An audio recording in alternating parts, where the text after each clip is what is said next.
Assalamualaikum warahmatullahi wabarakatuh.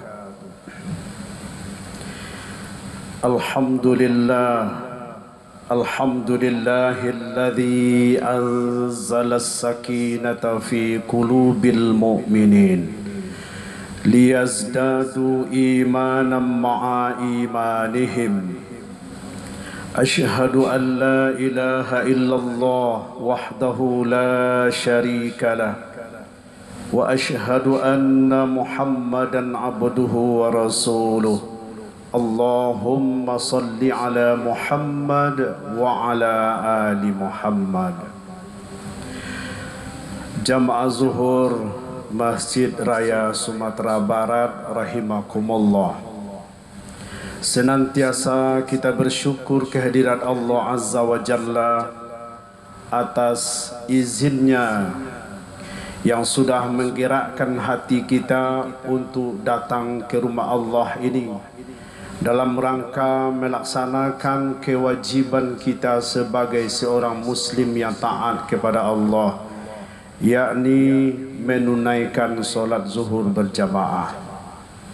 Salawat dan salam semoga selalu tercurah kepada Rasulullah Muhammad sallallahu alaihi wasallam. Allahumma salli ala Muhammad wa ala ali Muhammad. Jamaah rahimakumullah, bagaimanakah perasaan kita ketika kita tahu bahwa kita akan dikunjungi oleh tamu yang terhormat, oleh tamu yang mulia, oleh tamu yang agung. Di samping itu, tamu yang akan datang mengunjungi kita membawa segudang manfaat, membawa banyak keberkahan, membawa banyak hadiah dan oleh-oleh. Maka tentu kita sangat bergembira ketika mendengarkan tamu yang terhormat, tamu yang agung itu akan datang mengunjungi kita. Bukan saja disenangi oleh banyak orang, tetapi tamu itu juga dimuliakan oleh Allah dan Rasul-Nya. Itulah tamu kita yang akan datang mengunjungi kita, jamaah rahimakumullah, bulan suci Ramadan yang insya Allah 3 minggu lagi akan datang mengunjungi kita. Hari ini kita sudah berada pada tanggal 9 Sya'ban 1444 Hijriah. Menghitung hari lagi, tamu itu akan segera datang mengunjungi kita. Tentu jamaah rahimakumullah, kita bergembira, kita bersuka cita karena tamu yang agung itu akan segera datang.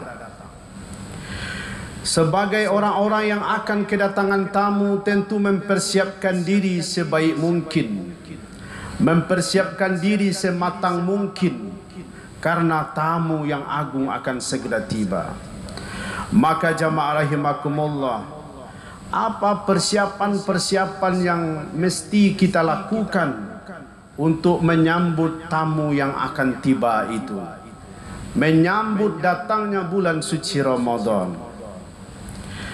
Jamaah rahimakumullah, yang pertama yang mesti kita lakukan adalah meningkatkan kualitas ruhiyah kita, meningkatkan kualitas iman kita kepada Allah Subhanahu wa taala. Karena yang dipanggil dalam pelaksanaan ibadah puasa Ramadan nantinya adalah orang-orang yang beriman. Maka iman inilah yang perlu kita perkuat, iman inilah yang perlu kita pupuk dan sirami. Dalam surat Ibrahim ayat 24, Allah Subhanahu wa taala memberikan sebuah perumpamaan, iman itu kasyajaratin thayyibah, bagaikan seperti sebuah pohon yang baik. Kalau iman itu seperti sebuah pohon, maka pohon itu akan tumbuh dan subur manakala disirami, manakala dia kita pupuk. Sebaliknya apabila dia tidak disirami dan tidak dipupuk, maka pohon itu akan layu bahkan bisa mati. Begitu pula lah iman yang ada pada dada kita masing-masing. Begitu pula lah iman yang ada pada hati sanubari kita. Kita pupuk, kita sirami. Pertanyaannya adalah apa pupuk iman itu? Pupuk iman itu adalah ayyazidu bitta'ati. Iman itu akan terus bertambah subur pada diri kita manakala diisi dengan ketaatan kepada Allah Subhanahu wa taala. Wa yanqusu bil ma'siyah. Iman terus akan berkurang dan bahkan hilang dengan kemaksiatan yang kita lakukan. Maka jamaah rahimakumullah, apa yang sudah dicontohkan oleh Rasulullah sallallahu alaihi wasallam ketika beliau menjelang Ramadan memupuk iman dengan banyak berdoa kepada Allah Subhanahu wa taala. Allahumma barik lana fi Rajab wa Sya'ban wa ballighna Ramadan. Bayangkan Bapak Ibu jamaah, Rasulullah berdoa semenjak bulan Rajab. Artinya 2 bulan menjelang Ramadan, Rasulullah selalu berdoa, Allahumma barik lana fi Rajab wa Sya'ban wa ballighna Ramadan. Kalau kita sudah sejak kapan mulai berdoa? Sejak mulai kapan kita baca doa ini sehingga kerinduan kita terhadap Ramadan ini terobati? Kalau salafus soleh zaman dulu, dalam riwayat dikatakan 6 bulan menjelang Ramadan beliau berdoa Allahumma ballighna Ramadan. Kalau 6 bulan menjelang Ramadan berarti semenjak bulan Rabiul Awal berdoa supaya dipertemukan oleh Allah dengan Ramadan. Jadi itu langkah pertama yang kita lakukan, berdoa kepada Allah Subhanahu wa taala agar Allah Subhanahu wa taala mempertemukan kita dengan bulan Ramadan. Kemudian yang dilakukan oleh Rasulullah sallallahu alaihi wasallam adalah beliau pada bulan Sya'ban ini lebih banyak melaksanakan ibadah puasa sunnah. Sebagaimana hadis sahih dari Aisyah radhiyallahu anha, "Wa ma ra'aituhu fi syahri aksara minhu siyaman fi Sya'ban." Dan aku tidak pernah melihat beliau lebih banyak berpuasa sunat melebihi puasa sunat di bulan Sya'ban. Jadi di bulan Sya'ban ada beberapa hari lagi Bapak Ibu kita laksanakan puasa sunat sebagai bentuk latihan untuk menghadapi puasa Ramadan sebulan suntuk lamanya, untuk menyesuaikan diri kita sehingga ketika menghadapi Ramadan sebulan suntuk kita sudah biasa. Jamaah zuhur yang dirahmati oleh Allah Subhanahu wa taala.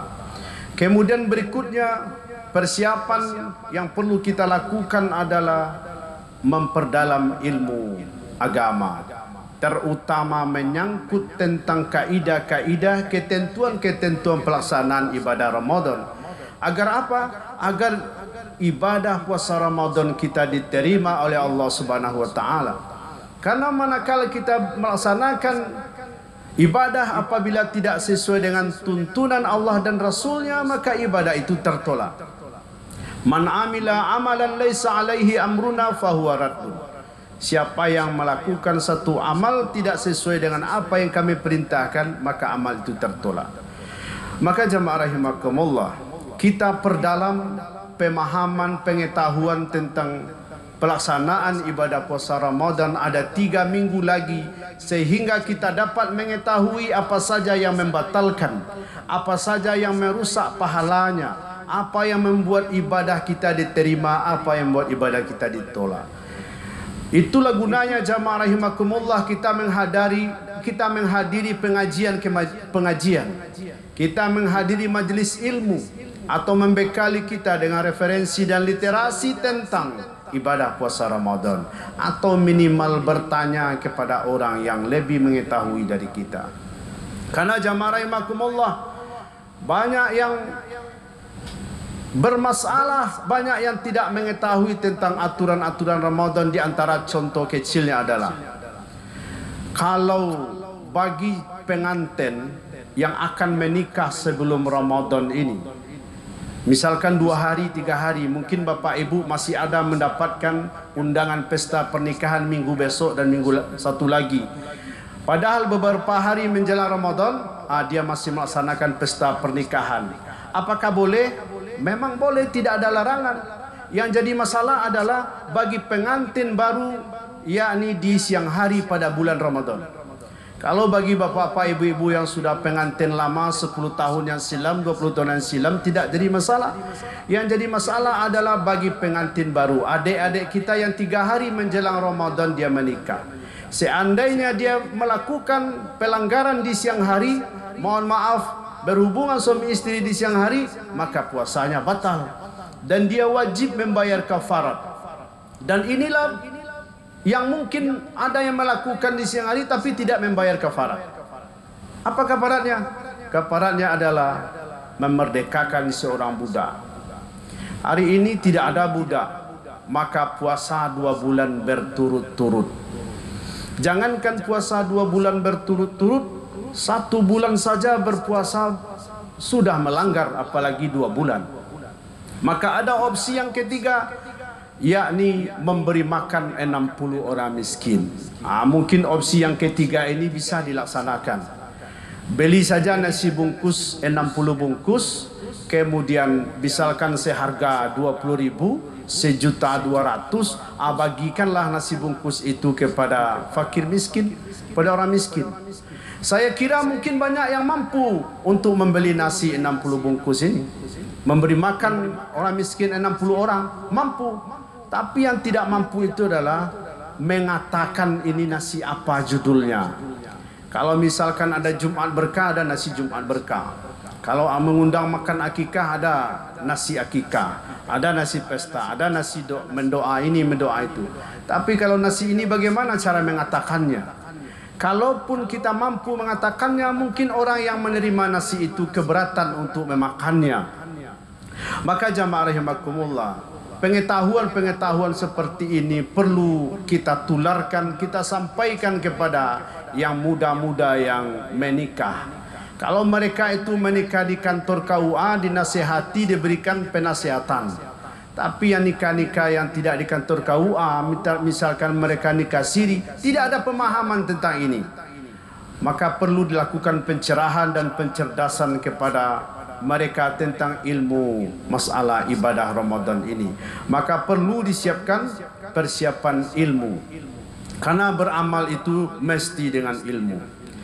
Kemudian jamaah yang dirahmati oleh Allah Subhanahu wa taala, persiapan yang berikutnya adalah persiapan kesehatan fisik. Karena kita akan menunaikan ibadah puasa Ramadan sebulan suntuk, siangnya kita berlapar-lapar, berhaus-haus, malamnya pun kita melaksanakan sholat tarawih sampai tengah malam, kemudian sebelum sahur kita bangun lagi, maka butuh fisik yang kuat. Untuk itu perlu kita siapkan fisik kita dari sekarang untuk memasuki Ramadan ini. Kenapa jamaah rahimakumullah? Agar ibadah Ramadan kita nantinya bisa dilaksanakan secara maksimal. Seandainya seminggu baru mulai puasa, baru langsung kita sakit, tentu kita tidak bisa menunaikan ibadah Ramadan dengan sempurna. Maka perlu dijaga kesehatan. Dijaga kesehatan sehingga ada 3 minggu lagi kita mempersiapkan secara fisik kita untuk memasuki ibadah bulan Ramadan. Kemudian jamaah zuhur yang dirahmati oleh Allah Subhanahu wa taala, berikut yang perlu kita persiapkan dari sekarang adalah bagaimana kita memprogramkan Ramadan tahun ini menjadi Ramadan yang terbaik dalam hidup ini sepanjang hidup kita. Misalkan Ramadan kemarin kita baru mampu menamatkan atau mengkhatam Al-Quran 1 kali. Bagaimana Ramadan tahun ini kita punya target, misalkan beberapa kali kita mengkhatam Al-Quran. Kita targetkan dari sekarang, sehingga Ramadan itu bermakna dari tahun ke tahun. Ramadan itu berarti kita lalui setiap tahunnya. Tidak berlewat begitu saja. Tidak lewat begitu saja seperti biasa-biasa. Harus kita siapkan dengan sesuatu yang luar biasa. Ada target-target pribadi kita. Apakah dari segi tadarusannya, apakah dari segi hafalannya, apakah dari segi infak sedekahnya, dan lain-lain sebagainya. Maka jamaah rahimakumullah, segala sesuatu itu harus direncanakan. Allah Subhanahu wa taala mengingatkan kita dalam surat Al-Hasyr. Bismillahirrahmanirrahim. Ya ayyuhalladzina amanu taqullaha wal tanzur nafsum ma qaddamat lighad. Hai orang-orang yang beriman, bertakwalah kepada Allah. Hendaknya setiap diri memperhatikan apa yang sudah dilakukan atau apa yang sudah diprogramkan untuk hari esoknya. Jamaah rahimakumullah, kita memang menyambut positif ada jamaah kita yang umrah full Ramadan. Memang sudah direncanakan dari awal full Ramadan, sehingga sebulan suntuk saudara-saudara kita berada di tanah suci. Dan kita yang tidak melaksanakan umrah, apa pula target kita selama Ramadan ini? Tentukan dari sekarang dan programkan dari sekarang sehingga amaliyah kita itu terencana dengan baik. Jamaah zuhur rahimakumullah, inilah di antara persiapan-persiapan yang perlu kita lakukan menyambut datangnya bulan suci Ramadan. Tentunya jamaah rahimakumullah, banyaklah berdoa, Allahumma barik lana fi Rajab wa Sa'ban wa balighna Ramadan. Kemudian laksanakan puasa sunat selama masih ada tenggang waktu beberapa hari lagi menjelang puasa Ramadan ini. Semoga ini menjadi perhatian bagi kita semua, dan Ramadan tahun ini lebih baik daripada Ramadan sebelumnya. Fa'tabiru ya ulil albab la'allakum turhamun fastabiqul khairat. Assalamualaikum warahmatullahi wabarakatuh. Allahu akbar, Allahu akbar. Asyhadu an la ilaha illallah. Asyhadu anna Muhammadar Rasulullah. Hayya 'alas salati, hayya 'alal falah. Qad qamatis salatu, qad qamatis salah. Allahu akbar, Allahu akbar. La